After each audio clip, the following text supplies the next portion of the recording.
5번째 강의, 첫 번째 시간에는 이동명령에 대해 알아보겠습니다. 이동명령이란 선택한 객체를 원하는 위치로 이동하는 명령으로, 이 이동하는 방법으로는 임의의 위치 또는 입력한 거리만큼 이동하거나 객체 스냅을 활용하여 이동할 수 있습니다. 자, 그럼 이 이동명령의 아이콘은요, 수정 패널에 이곳에 있고요. 여러분들이 툴팁을 확인해 보시면 다음과 같이 객체를 이동할 때 사용하는 명령이다 라는 걸 확인할 수 있습니다. 자, 명령어는 move, 단축키는 M입니다. 자, 그럼 우리가 이동 명령을 알아보기 위해서 객체를 먼저 좀 그려놔야 돼요. 그래서 저는 50에 30짜리 직사각형을 하나 그리고 그 다음에 지름 10mm짜리 원을 하나 그리겠습니다. 자, 직사각형 명령 실행을 해서 첫 번째 구석점을 지정하고 50, 탭 30 입력을 해서 50에 30짜리 사각형을 한번 그려보시고요.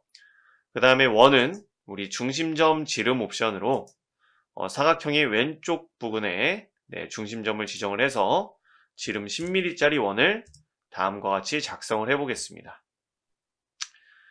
자, 그럼 우리가 객체를 이동하는 방법으로는 말씀드린 3가지 방법이 있는데 첫 번째, 임의의 위치로 이동하는 방법을 알아보겠습니다.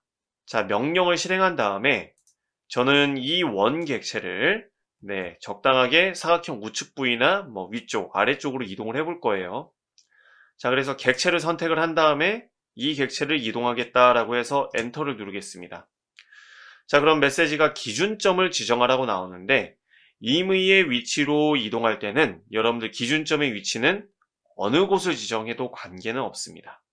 자, 그래서 저는 이 원과 전혀 관계없는 그냥 작업 화면에 적당한 위치를 기준점으로 지정하겠다라고 해서 클릭해주면 자, 직교 모드가 꺼져 있을 때 여러분들 마우스 커서, 즉 객체를 선택한 다음에 클릭한 위치 그대로 마우스 커서를 따라서 여러분들이 두 번째 점을 지정을 했을 때 어느 위치로 객체가 이동되는지 미리 보기를 통해서 확인할 수 있어요. 그래서 나는 이 원객체를 우측 부위로 이동하겠다. 클릭 해주시면 여러분들 우측으로 객체가 이동되고요. 그 다음에 다시 이동 명령을 실행을 할 건데 여기서 한 가지 말씀을 드릴게요. 방금 이전에, 즉 마지막으로 실행했던 명령을 다시 실행하기 위해서는 여러분들 명령에 아무것도 입력하지 않은 상태로 그냥 엔터를 눌러주시면 돼요. 그러면 지금 보는 것처럼 move, 이동 명령이 다시 실행이 됐죠. 그 다음에 이 원 객체를 선택, 엔터. 자, 이번에는 기준점을 또 마찬가지로 임의의 위치를 지정을 하고 위쪽 부위로 이동을 하겠습니다.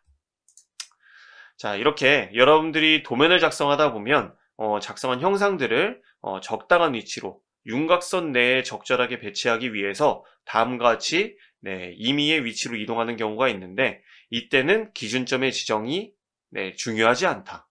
물론 여러분들 이동명령 다시 실행을 해서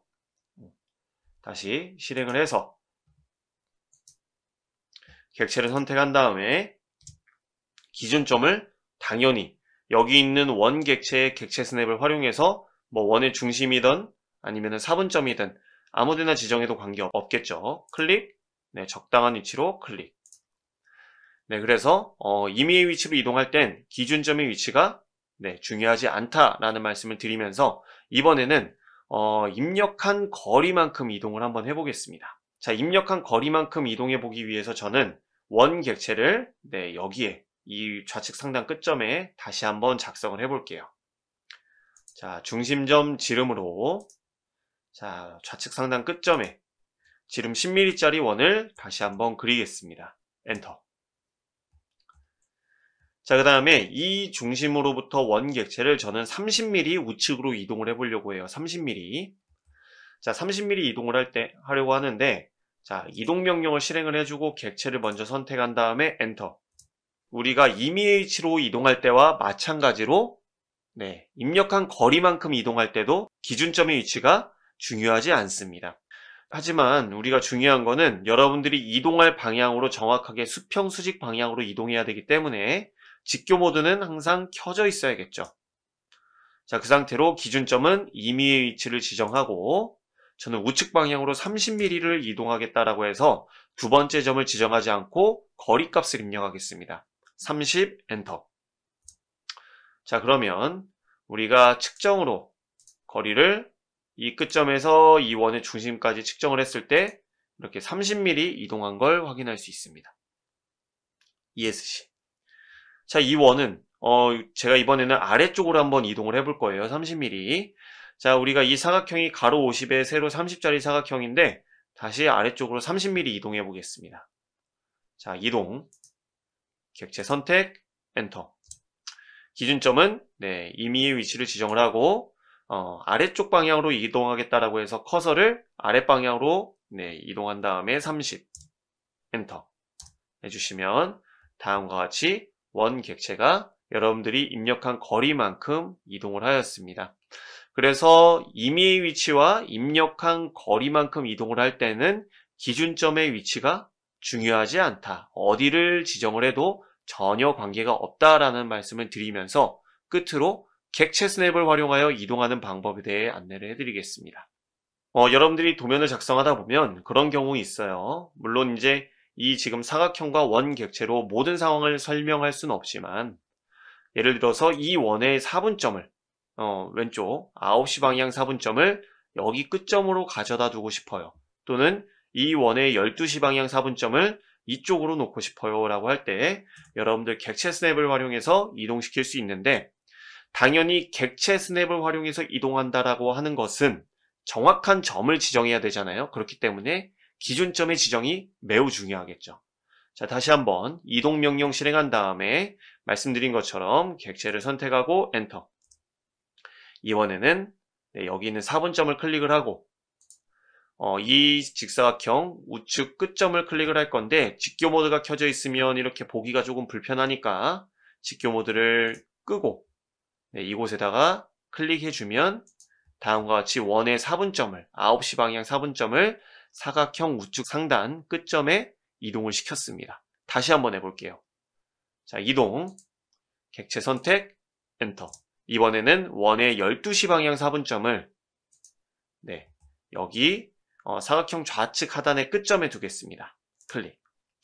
자, 그래서 우리가 이렇게 객체 스냅을 활용해서 이동을 해보았는데 여러분들이 요 세 가지 방법 잘 기억해 주시면 좋겠고요.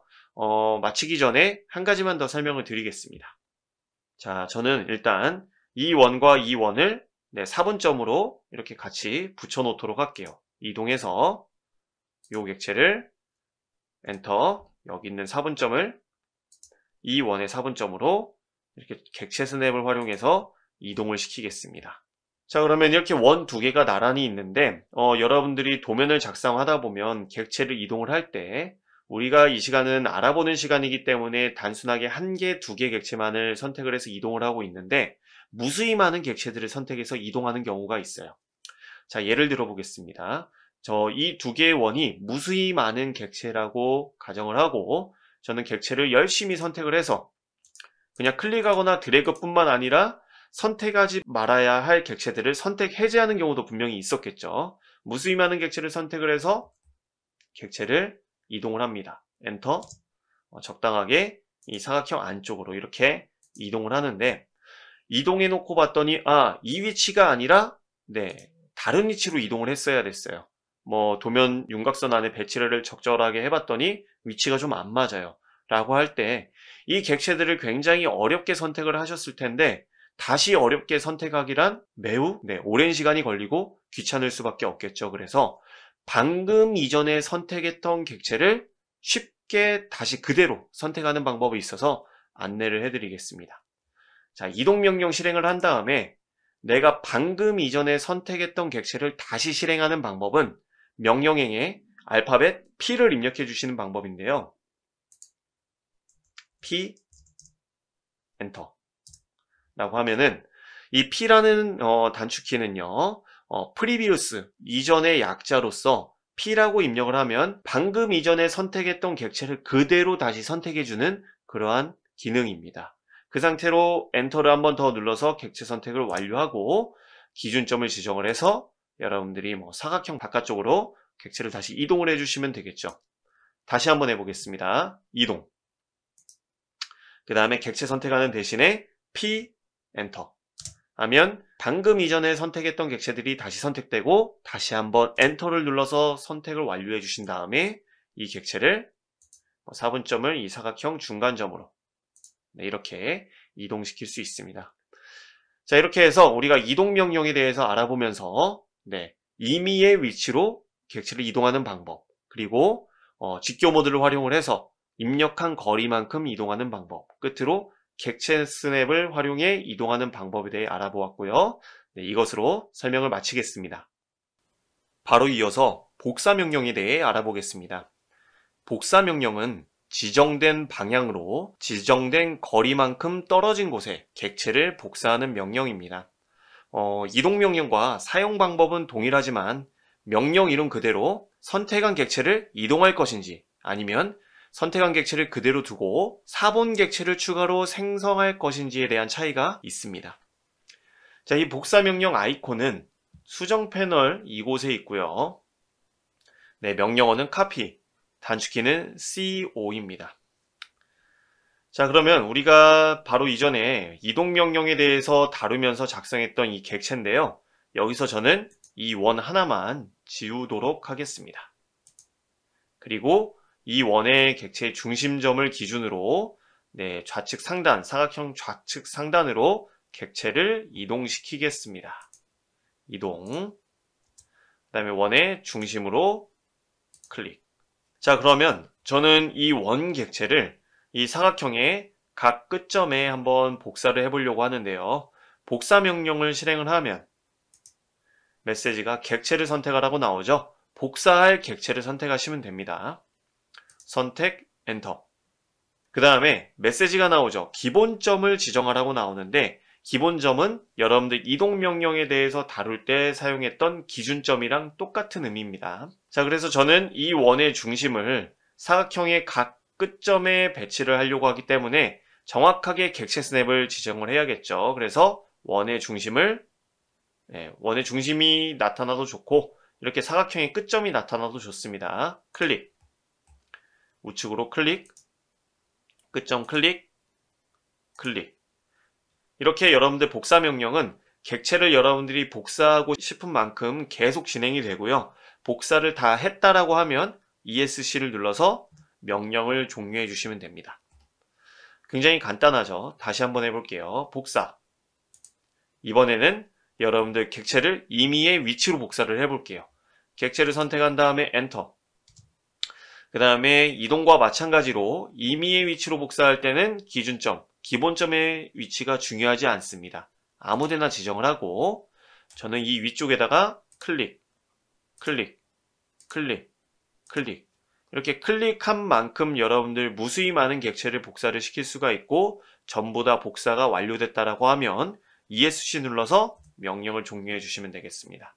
자, 이렇게 객체 복사가 계속 다중으로 되는 이유는 옵션이 기본적으로 설정되어 있기 때문에 그래요. 그 옵션을 한번 알아볼 건데, 자, 다시 한번 복사 명령 실행한 다음에 객체를 선택을 하고 엔터. 자, 그 다음에 여기서 기본점 지정 또는 보면은 이쪽에 모드라고 있습니다. 모드를 한번 눌러볼게요. 자, 이 모드 옵션 중에서는 단일 옵션하고 다중 옵션이 있는데 잘 안 보이니까 저는 다시 클릭해서 단일과 다중이 있습니다. 하지만 이 두 옵션 중에서 기본적으로 설정된 옵션은 다중 옵션이라서 여러분들이 복사 명령을 실행하고 객체를 복사할 만큼 복사한 다음에 ESC를 눌러서 종료해 줘야만 명령이 종료됩니다. 하지만 여러분들 옵션이 단일로 되어 있으면요. 단일로 되어 있으면 기본점 지정하고 클릭을 하면 복사를 하나만 했을 때 하나만 한 후에 바로 명령이 종료가 됩니다. 다시 한번 보여드릴게요. 복사, 객체 선택, 엔터. 그 다음에 지금 기본적으로 단일로 지정이 되어 있기 때문에 단일로 지정되어 있죠. 복사 모드가. 그냥 객체를 한 번 복사하면 하나의 객체를 복사함과 동시에 명령이 종료됩니다.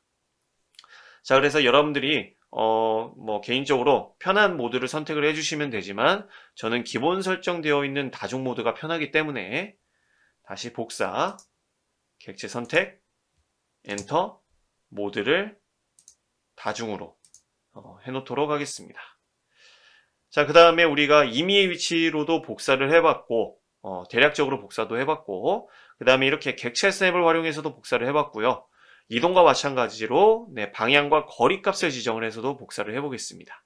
자, 저는 이 원객체를 여기 중간 부분으로 복사를 할 건데, 지금 현재 이 지금 사각형의 가로 길이가 50mm이기 때문에 저는 그 절반인 25mm 객체를 이 우측 방향으로 복사를 해보겠습니다.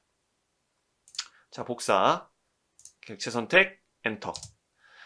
방향과 거리 값을 입력해서 복사할 때는 기본점의 위치가 어느 위치를 지정해도 크게 중요하지 않죠. 아무데나 지정해도 관계없습니다. 클릭. 그 다음에 직교 모드를 켜준 상태로 우측 방향으로 25 엔터 하면 객체가 복사가 됐고요. 다중 복사기 때문에 기본적으로 모드가 다중으로 되어 있기 때문에 아래쪽으로는 15를 입력해 보겠습니다. 15 엔터 ESC. 자, 그러면 우리가 거리를 측정을 해보면 여기서 복사된 이 위치까지의 거리는 입력한 거리 25mm가 나온 걸 확인할 수가 있고, 그 다음에 아래쪽으로는 이렇게 15mm가 나오는 걸 확인할 수 있습니다. 자, 이렇게 해서 아마 여러분들 이동과 복사 명령은 결과만 달라요. 이동은 객체가 이동하는 것, 복사는 원본 객체, 선택한 객체는 그대로 두고 사본 객체를 생성해주는 명령이 복사 명령입니다. 그래서 이동과 복사 명령 아마 여러분들이 이 강의를 들으셨으면 어렵지 않게 사용하실 수 있을 거라 생각이 되고요.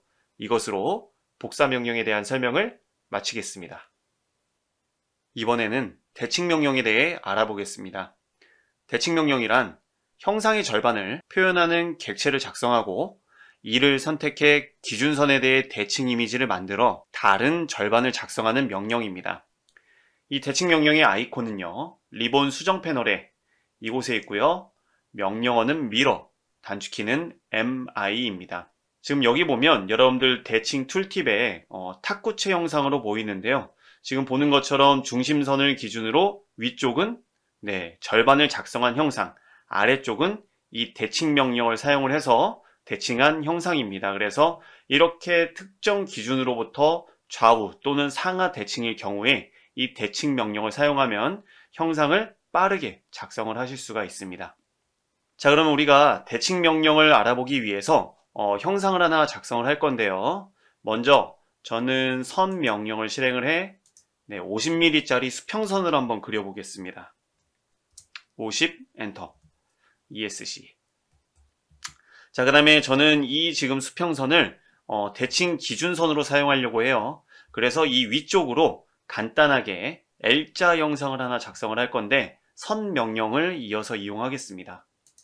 자, 선 명령 실행하고 첫 번째 점 클릭, 위쪽으로 20mm 엔터, 오른쪽으로 20mm 엔터, 아래쪽으로 10mm 엔터, 그 다음에 우측으로 30mm겠죠? 30 엔터.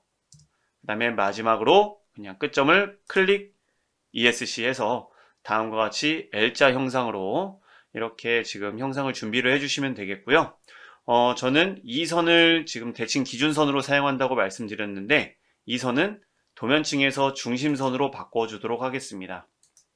혹시나 여러분들 도면층이 설정 안 돼 있는 상태라면 중심선으로 바꾸지 않으셔도 관계는 없습니다. 자, 이 상태로 두고 길이 조정까지 해볼까요? 길이 조정. 길이 조정 증분 3mm씩. 좌우로 3mm씩. 이렇게 대칭 기준선, 중심선을 작성을 하고, 자, 우리가 대칭 명령을 알아볼 건데, 저는 이 중심선을 기준으로 위쪽에 있는 이 형상을 이 대칭 명령을 이용을 해서 아래쪽으로 대칭 복사를 해보도록 하겠습니다. 자, 그러면 먼저 대칭 명령을 실행을 하면 메시지가 객체를 선택하라고 나오는데 그때 선택할 객체는 여러분들 위쪽에 있는 이 형상이죠. 그래서 이렇게 걸치기 선택으로 선택하셔도 되고요. 대칭 기준선까지 전체를 선택하셔도 됩니다. 하지만 여러분들 이 상태로 여기 있는 대칭 기준선을 기준으로 대칭하게 되면 어떻게 돼요? 이 대칭 기준선 위에 또 하나의 선이 작성이 됩니다. 물론 겹쳐 있기 때문에 나중에 플롯을 하거나 이렇게 여러분들이 작업 화면에서 확인할 때는 큰 문제는 없지만 두 개의 객체가 되는 거예요. 그래서 이 대칭 기준선은 여러분들이 이렇게 드래그를 했을 경우에는 Shift 키를 누른 상태로 클릭해 선택을 해제해 주시면 되겠습니다. 자, 그러면 위쪽에 있는 이 형상만 대칭하겠다라고 해서 그대로 엔터. 자, 그러면 대칭선의 첫 번째 점을 지정하라고 합니다. 자, 우리는 대칭선을 여기 있는 빨간색 중심선을 사용하려고 해요. 그래서 첫 번째 점은 이 중심선, 우리가 삼으려고 하는 대칭 기준선 내에 있는 어느 점의 위치는 전혀 관계없어요. 여기 끝점을 지정하던, 여기를 지정하던, 또는 이 중간점이던, 이 끝점이던, 이 끝점을 지정하던 여러분들 첫 번째 점은 아무 위치나 지정해도 관계없습니다. 자, 그래서 첫 번째 점을 지정을 하고, 자, 그 다음에 대칭선의 두 번째 점을 지정하라고 나오는데, 첫 번째 점과 마찬가지로 대칭할, 대칭선의 위치에 있다면 어느 점을 지정해도 전혀 관계가 없습니다. 그래서 두 번째 점은 이 중간점 또는 이 끝점을 이용해도 좋은데요. 현재는 제가 직교 모드가 켜져 있기 때문에 직교 모드를 한번 꺼보겠습니다. 자, 직교 모드를 끄면 어떻게 되냐면 현재 클릭한 첫 번째 점으로부터 마우스 커서까지 노란색 점선이 나타나면서 지금 보고 있는 이 선이 대칭 기준선이에요. 그래서 여러분들이 두 번째 점을 어디로 클릭하는지에 따라서 대칭 복사되는 객체의 형태가 이렇게 미리 보기로 확인됩니다. 자, 저는 두 번째 점을 여기 있는 끝점을 지정을 하고 메시지가 나오죠. 원본 객체를 지우시겠습니까? 라고 묻고 있는데 기본적인 설정은 아니오로 되어 있습니다. 부등호 열고 닫고 그 상태로 엔터를 누르면 다음과 같이 대칭 복사가 완료가 되었습니다. 굉장히 간단하죠. 다시 한번 해볼게요. 자, 이 객체는 일단 선택을 해서 지워보고, 자, 이번에는 여기 있는 중심선까지, 대칭 기준선까지 전체를 선택을 해서 대칭해 보겠습니다. 자, 대칭 전체 선택 엔터. 자, 이번에는 대칭선의 첫 번째 점을 여기 있는 중간점으로 지정을 하고요. 그 다음에 뭐 이 끝점을 지정하셔도 좋고 이 끝점을 지정하셔도 좋고 어느 점을 지정하셔도 관계없는데 여러분들이 수평 수직 방향으로 대칭을 할 땐 사실 두 번째 점은 여기 있는 위치에 객체 스냅을 활용하지 않으셔도 되고요. 직교 모드만 켜져 있으면 됩니다. 그래서 직교 모드만 켜져 있으면 여러분들이 이곳 임의의 위치를 지정하던 이곳을 지정하던 아니면 이곳을 지정하던 어느 점을 지정해도 여러분들이 클릭한 첫 번째 점에서부터 수평 방향으로 대칭 기준이 지정이 되기 때문에 원하는 대로 결과물을 얻을 수 있습니다. 자, 아무데나 클릭, 원본 객체를 지우시겠습니까? 아니오죠. 엔터. 자, 이렇게 하면은 여러분들 대칭 복사가 완료됐는데 말씀드렸던 것처럼 우리가 대칭 기준선을 선택을 했기 때문에 지금 보기에는 큰 문제는 없지만 나중에 플롯, 인쇄한다고 해도 큰 문제는 없을 거예요. 근데 이 선은 지금 두 개의 선입니다. 한번 확인해 볼게요. 드래그해서 선택을 하고 특성 팔레트를 실행해 보면 다음과 같이 두 개의 선이라는 걸 확인할 수 있어요. 그래서 여러분들이 대칭을 할 때 대칭 기준선은 선택을 하지 않은 상태로 대칭하셔야 된다는 점 기억해 주시면 좋을 것 같습니다. 자, Shift 키를 누르고 한 번만 클릭을 해서 두 개 중에 하나는 선택 해제한 다음에 델리트 키를 눌러주시면 기준선이 다시 하나가 된 걸 확인할 수가 있고요. 자, 그 다음에 그런 경우가 있어요. 여러분들이 이처럼 우리가 대칭 복사를 할 때는 그려내려고 하는 형상이 상하 대칭, 좌우 대칭일 때 우리가 대칭 복사를 사용하는데 그런 경우도 있죠. 상하 좌우 대칭일 경우. 자, 그래서 그런 경우에는 상황에 따라 다르지만 형상의 4분의 1만 작성하고 대칭 복사로 나머지 형상을 만들어낼 수 있는데 저는 이번에 요 기준, 이 객체를 대칭 기준으로 지정을 하고 이 객체를 기준으로 왼쪽으로 한번 대칭 복사를 해보겠습니다. 자, 여기서 대칭, 그 다음에 객체를 쭉 이 객체를 선택, 엔터. 자, 그 다음에 대칭선의 첫 번째 점은 이 위치, 우리가 삼으려고 하는 대칭 기준선에 정확하게 지정을 해야겠죠. 단 점의 위치는 중요하지 않지만 그래서 저는 이쪽 끝점을 지정을 하고 직교 모드가 켜져 있으면 수직한 방향으로 임의의 위치를 지정해도 관계가 없습니다. 클릭. 그 다음에 원본 객체를 지우겠습니까? 당연히 아니요. 엔터를 눌러주시면 다음과 같이 우리가 우측 상단에 이 L자 형상만 만들었지만 아래와 좌측으로 대칭 복사를 해서 다음과 같이 객체를 작성을 할 수 있습니다. 아마 여러분들 어렵지 않게 작성하실 수 있을 거라 생각되고요. 딱 한 가지만 말씀드리고 마치도록 하겠습니다. 이 객체는 선택해서 일단 지워주시고 아래쪽에 있는 객체도 선택해서 지워주겠습니다. 자, 그런 경우 있습니다. 여러분들이 도면을 작성하다 보면 대칭 복사를 해서 여기 있는 영상을 반대쪽에 작성을 하려고 하는 경우가 있지만 여기에 있는 영상을 반대쪽으로 넘겨야 되는 경우가 간혹 있어요. 그럴 때는 아까 우리가 대칭 복사하면서 나타났던 원본 객체를 지우겠습니까? 라는 질문에 예를 눌러주시면 되는데 같이 한번 해보겠습니다. 자, 다시 대칭, 객체 선택, 엔터. 대칭선의 첫 번째 점은 아무데나 지정을 하고 그 다음에 두 번째 점도 첫 번째 점은 대칭 기준선에서 아무데나 지정을 해야겠죠. 그냥 임의의 위치를 지정하면 안 되고 자, 그 다음에 두 번째 점은 직교 모드가 켜져 있으면 수평 이렇게 쭉 수평 방향으로 구속을 받기 때문에 임의의 위치를 지정해도 됩니다. 클릭. 그 다음에 원본 객체를 지우겠습니까? 라는 질문에 이번에 우리는 예를 눌러볼게요. 예를 눌러주시면 원본 객체가 그대로 대칭 기준선을 기준으로 반대쪽으로 이렇게 넘어가면서 대칭 복사가 완료된 걸 확인할 수 있습니다. 자, 이렇게 여러분들 대칭이란 명령은 원본 객체를 유지할 건지 유지하지 않을 건지 여부를 결정할 수가 있고요. 그 다음에 제가 말씀드린 건 수평 수직 방향으로 대칭을 할 땐 직교 모드로 활용하면 조금 더 편하다. 그리고 대칭 기준선의 첫 번째 점은 기준선상에 어느 위치를 지정해도 관계없다 라고 말씀드렸고 아마 여러분들이 한두 번 사용해 보시면 어렵지 않게 잘 사용하실 수 있을 거라 생각합니다. 자, 그럼 이것으로 설명을 마치도록 하겠습니다. 이번에는 끊기 명령에 대해 알아보겠습니다.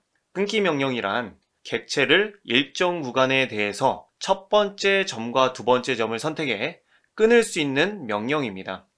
그리고 첫 번째 점과 두 번째 점을 선택해 끊을 수도 있지만 점에서 끊기 도구를 사용하면 선택한 객체를 단일점, 한 점만 지정해서도 끊을 수 있습니다. 즉, 이 끊는다는 뜻은 오토캐드에서 객체를 하나의 객체를 끊어서 두 개로 나눈다 라는 의미로 이해할 수 있을 건데요. 여러분들 이 끊기 명령에 대한 아이콘은 리본, 수정 패널을 확장해 보면 이곳에 있습니다. 그래서 여기서 명령을 실행하거나 명령어는 브레이크, 단축키는 BR입니다. 자, 그러면 우리가 이전에 바로 작성했었던 대칭 명령을 알아보면서 작성했었던 이 객체는 선택을 해서 지워주시고 선을 하나 그려보겠습니다. 길이는 관계가 없습니다. ESC. 자, 지금 보면 이 선은 하나의 객체인데 저는 끊기 명령을 이용을 해서 두 개로 나누어 볼게요. 자, 그러면 수정 패널에서 끊기 명령을 실행을 합니다. 자, 메시지가 나오죠. 객체를 선택하라고 나오는데 이 끊기 명령의 재밌는 점은 객체를 선택함과 동시에 첫 번째 끊을 점이 지정이 돼요. 자, 무슨 말이냐? 제가 이쪽 부분을 객체 선택한다라고 해서 클릭해 주시면 클릭함과 동시에, 즉 선택함과 동시에 첫 번째 점, 끊을 첫 번째 점으로 지정이 됩니다. 그 다음에 적당한 곳에 여러분들이 커서를 가져다 놓고 나는 여기까지 객체를 끊겠다라고 해서 두 번째 끊기 점을 지정해 주시면 객체를 선택함과 동시에 지정됐던 첫 번째 점에서부터 두 번째 점까지 객체가 끊어져요. 다시 한번 해볼게요. 자, 선을 하나 그려놓고 자, 여기서 끊기 그 다음에 객체를 한 이쯤을 선택을 하면 선택함과 동시에 첫 번째 점이 지정이 됩니다. 클릭, 다시 한번 적당한 곳에 클릭. 자, 이렇게 해서 끊기라는 명령으로 하나의 객체를 두 개로 나눌 수 있는데 지금 우리가 객체를 끊을 때는 어떻게 끊었어요? 정확한 위치를 지정한 게 아니라 그냥 임의의 위치죠. 내가 그냥 선택한 부분, 객체를 선택하기 위해서 클릭한 부분이 첫 번째 점으로 지정이 됐고 그 다음 클릭한 부분이 두 번째 점으로 지정이 됐는데 사실 이렇게 끊을 경우가 많지는 않습니다. 그래서 우리는 객체를 끊을 때 이 끊기 명령을 사용하는데 이 명령을 저 같은 경우는 어느 때 사용하냐면 자, 객체를 선택을 하고 일단 지워보겠습니다. 그 다음에 수평선을 하나 그리고 여기다가 수직선을 하나 그릴게요. 이렇게 ESC, 그 다음에 보기 좋게 복사를 해서 엔터, 적당한 위치에 이렇게 ESC 눌러주겠습니다. 자, 그러면 저는 지금 어떤 상황을 그려보려고 하는 거냐면 첫 번째 있는 이 선은 도면층을 윤곽선으로 한번 만들어 볼 거고요. 이 경계를 기준으로 이 선은 중심선을 만들어 볼 거고 이 경계를 기준으로 이 선은 수문선으로 만들어 볼 겁니다. 우리가 도면을 작성하다 보면 동일한 선상 내에 위치해 있지만 특정 형상으로부터 외형선 또는 수문선으로 이렇게 선이 구분되는 경우가 있기 때문에 우리가 어떻게 해서 그렇게 표현을 하려면 선이 나뉘어져 있어야 되거든요. 이럴 때 우리가 처음에는 이렇게 하나의 선으로 작성했지만 이 끊기 명령을 이용을 하면 선을 특정 위치에서 두 개로 나눌 수가 있습니다. 자, 그럼 먼저 첫 번째 수정 패널을 확장해 끊기 명령을 실행을 하고 객체를 선택을 합니다. 자, 그러면 클릭함과 동시에 객체를 선택함과 동시에 첫 번째 점이 지정이 되는데 여러분들 명령 옵션을 한번 보면 첫 번째 점이라는 옵션이 있어요. 무슨 말이냐면 객체를 선택함과 동시에 기본적으로 첫 번째 점은 지정됐지만 사용자가 이 첫 번째 점을 다시 지정하고 싶으면 이 명령 옵션을 눌러주시면 돼요. 클릭. 자, 그러면 객체는 선택이 됐지만 첫 번째 점은 해제가 됐습니다. 그래서 저는 첫 번째 끊기 점을 여기 있는 요 교차점을 클릭을 하고 그 다음에 메시지가 두 번째 끊기 점으로 나왔을 때 다시 한번 이 점을 클릭을 합니다. 그러면 클릭한 점을 기준으로 이 선과 이 선 두 개로 나뉘었습니다. 그래서 저는 첫 번째 이 선을 윤곽선으로 바꿔볼게요. 자, 윤곽선으로 바꿔보고 자, 다시 이번에는 이 선입니다. 수정 패널에서 끊기 명령 실행을 하고 다음 객체를 선택을 한 다음에 첫 번째 점 옵션 그리고 첫 번째 점을 다시 여기 있는 교차점으로 지정을 하겠습니다. 클릭.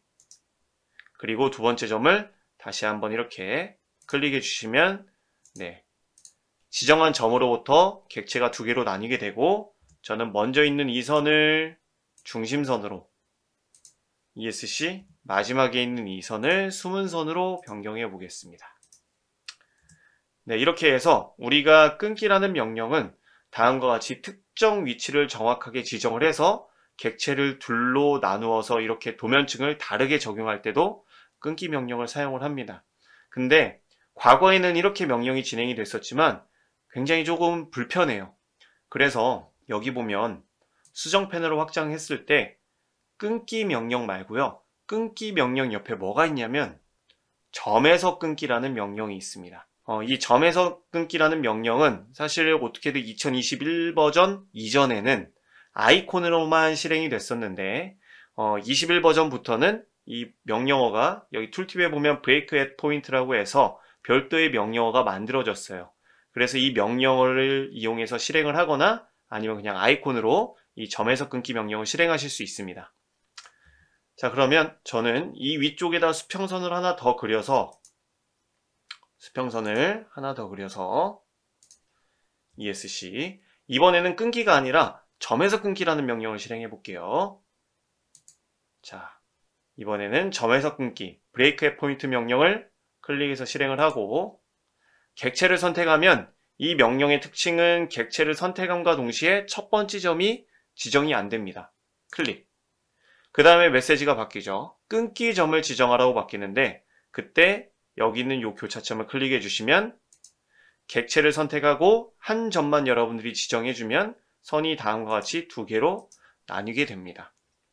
저는 첫 번째 이 선을 이번에는 가는 실선으로 한번 바꿔보고 다시 한번 이 점을 기준으로 두 개로 객체를 나누기 위해서 점에서 끊기 객체 선택 끊기점 클릭 그 다음에 이 선은 가상선 ESC 이 선은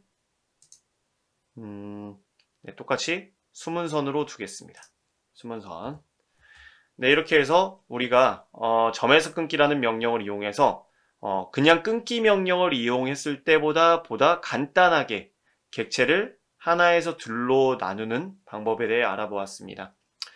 자, 그래서 이 시간에는 우리가 끊기와 점에서 끊기 명령에 대해서 알아보았고요. 여러분들 잘 익혀주셨다가 상황에 따라 도면을 작성을 할 때 적절하게 사용해 보시길 바라겠습니다. 자, 그럼 이것으로 설명을 마치겠습니다. 이번에는 못따기 명령이랑 못깎기 명령에 대해 알아보겠습니다. 먼저 못따기 명령이란 선택한 객체의 모서리에 못따기를 추가하는 명령으로 모서리를 비스듬하게 처리하는 명령이 되겠습니다. 다시 말해 면치를 한다라고 보시면 될 것 같은데요. 이 못따기 명령은 리본 수정 패널에 못깎기 명령 옆에 확장 버튼을 눌러보시면 이곳에 못따기라고 있고요. 명령어는 챔퍼, 단축키는 CHA입니다. 자, 그럼 못따기 명령을 알아보기 위해서 저는 정사각형을 하나 작성해 놓고 못따기를 한번 적용을 해볼 건데요. 우리 직사각형 명령을 실행을 해주시고 첫 번째 구석점을 지정하고 한 변의 길이를 100mm로 지정하기 위해서 100, 탭 100, 엔터. 자, 이렇게 해서 100mm짜리 정사각형을 작성해 주시고요. 저는 이 사각형을 분해하겠습니다. explode 명령을 이용을 해서 분해해 주시면 못따기 명령을 알아보기 위한 준비를 이렇게 해주시고요. 먼저 왼쪽 상단에 못따기를 한번 추가를 해보겠습니다. 자, 못따기 명령을 실행한 다음에 명령을 실행하면 못따기를 적용할 수 있는, 즉 못따기 할 수 있는 방법이 굉장히 많아요. 그 중에서 저는 거리라는 옵션을 하나 선택을 할 건데 한번 여기 거리라는 옵션을 선택해 보겠습니다. 거리. 자, 이 거리 옵션은 먼저 설명을 드리자면 첫 번째 못따기 거리와 두 번째 못따기 거리를 지정해서 못따기 형상을 추가해주는 옵션으로서 첫 번째 못따기 거리가 지금 0으로 되어 있는데 저는 10으로 지정을 해볼게요. 자, 10으로 지정하고 엔터. 자, 그 다음 두 번째 못따기 거리를 지정하라고 합니다. 그때 첫 번째 못따기 거리랑 동일한 값인 10이 지정이 되어 있죠. 그 상태로 적용하기 위해서 그냥 엔터 눌러주시면 되고요.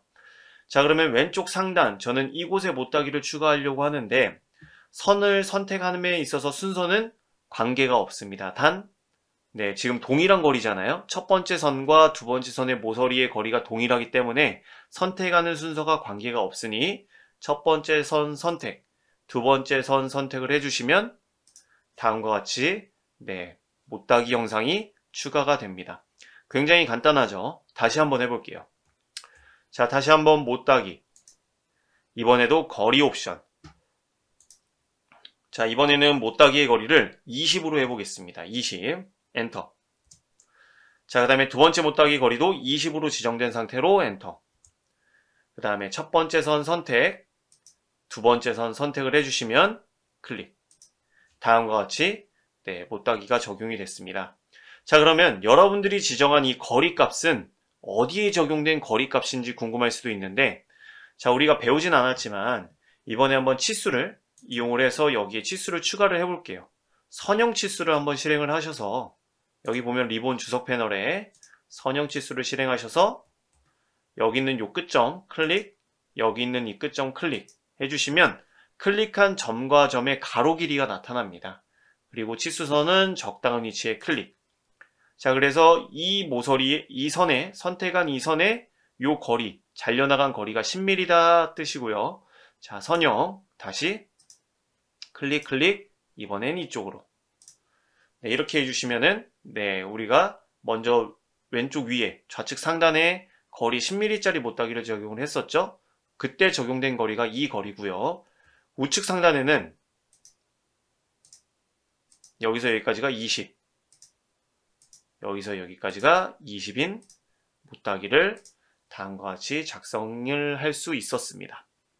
아마 어렵지 않으셨을 거라 생각이 되는데 우측 하단이랑 좌측 하단에도 추가를 해볼게요. 자, 이번에는 동일 거리가 아니라 거리가 다른 못따기를 한번 만들어 보겠습니다. 자, 못따기, 그 다음에 거리, 그리고 첫 번째 못따기 거리는 10, 엔터. 두 번째 못따기 거리는 20으로 지정하겠습니다. 엔터.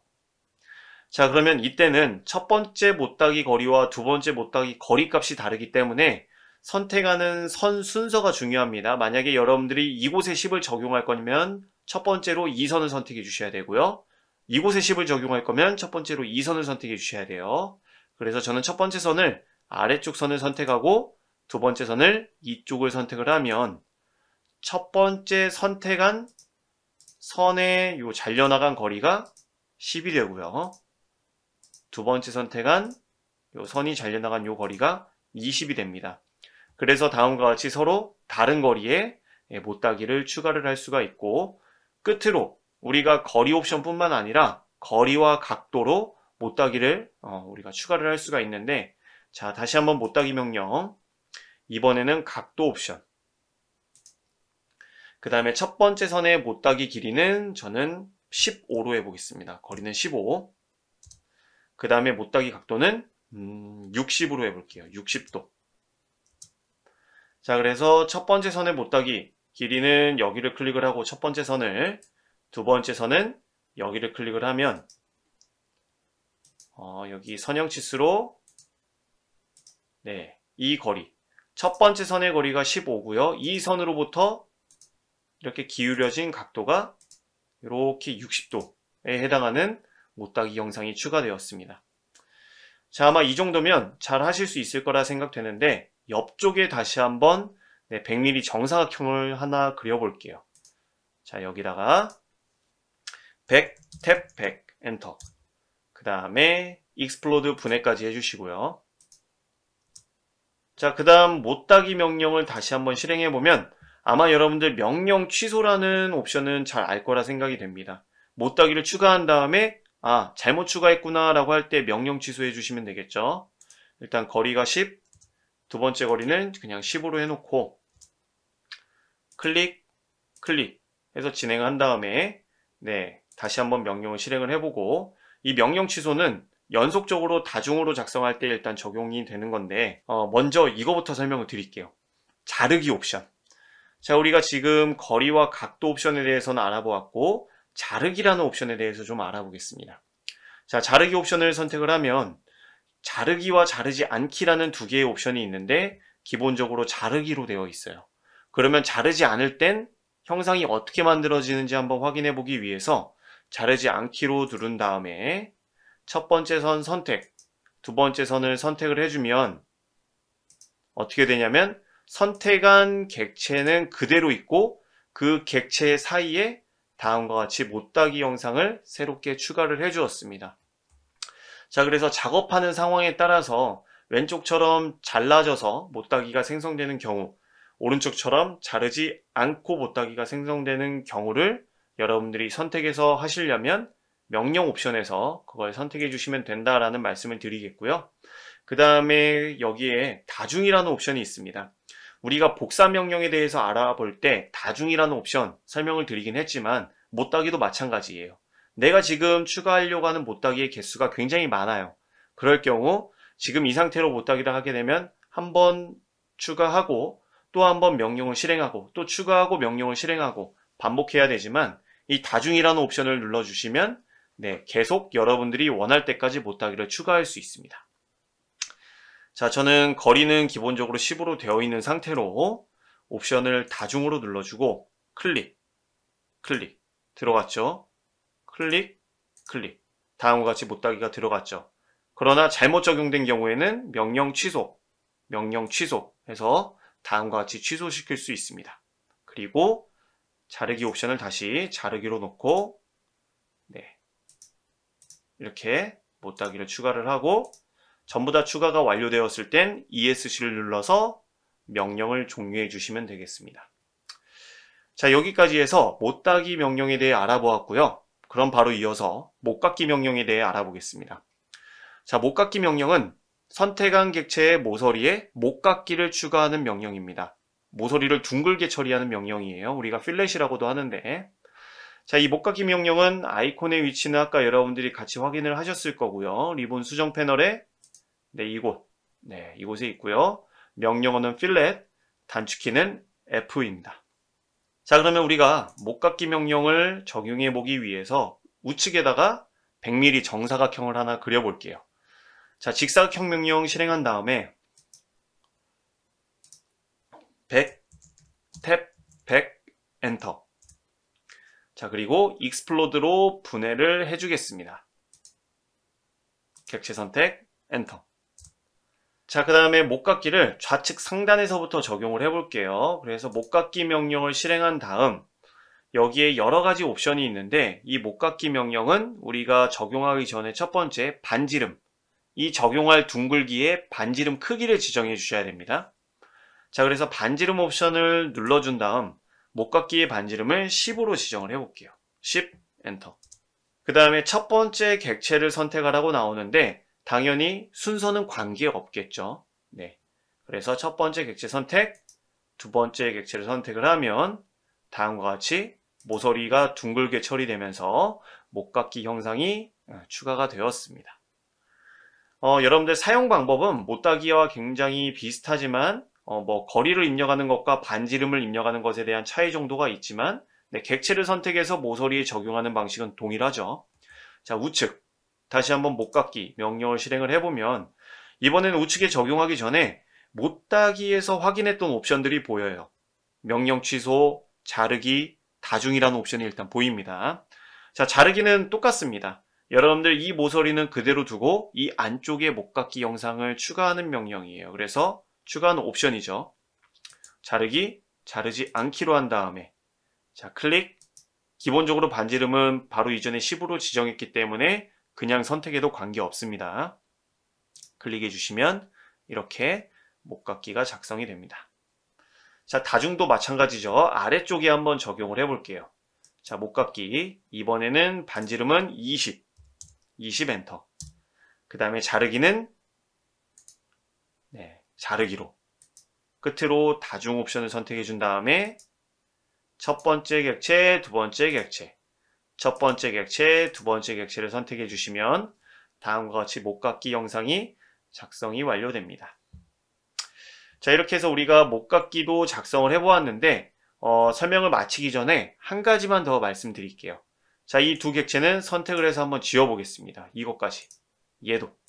두 개가 아니라 네, 우리 목깎기 이 형상을 전부 다 선택을 해서 지워주시고 자, 이렇게 우리가 도면을 작성하다 보면 이렇게 목깎기를 추가했다 삭제하거나 다른 이유 때문에 모서리 이 선과 이 선이 딱 만나야 되는데 이렇게 떨어져 있는 경우가 있어요. 지우다 보면.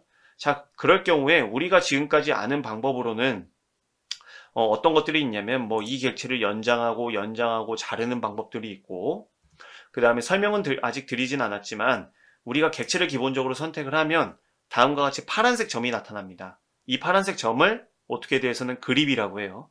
이 그립을요, 선 같은 경우에는 가운데 그립을 클릭을 해서 움직이면은 이 객체가 이동을 합니다. 이렇게 이동할 수가 있는데, 이동. 근데 여러분들 요 끝점 객체를, 끝점을 클릭을 해서 이렇게 빼보면 객체를 늘리거나 줄일 수도 있어요.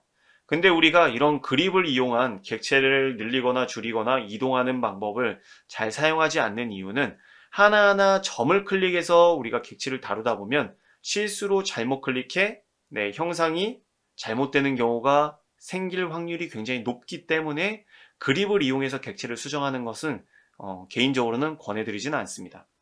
자, 그렇게 해서 어떻게 됐던 객체를 늘리고 잘라서 하는 방법이 있는데 여러분들 이 목깎기 명령을 이용을 하면 이렇게 떨어져 있는 객체를 아주 쉽게 만나게 할 수 있습니다.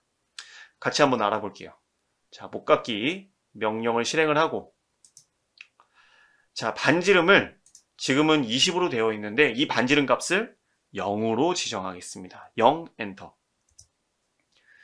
자, 그 다음에 한 번에 적용하기 위해서 저는 다중 옵션을 눌러주고요. 자, 그 상태로 좌측 상단에 선의 그 선택 순서는 관계없겠죠? 첫 번째 객체 선택, 두 번째 객체 선택하면 여러분들 반지름이 0이기 때문에 선택한 객체와 객체가 다음과 같이 만납니다. 클릭 해주면 깔끔하게 정리되었고 우측 하단도 클릭, 깔끔하죠? 좌측 하단도 클릭 해주시면 네, 이렇게 떨어져 있는 객체를 다시 반지름 0으로 적용해서 선택한 객체와 객체가 이렇게 만나게 형상을 수정할 수 있습니다. 네, 여기까지 해서 우리가 이번에는 못따기 명령과 못깎기 명령에 대해 알아보았고요. 이것으로 설명을 마치겠습니다.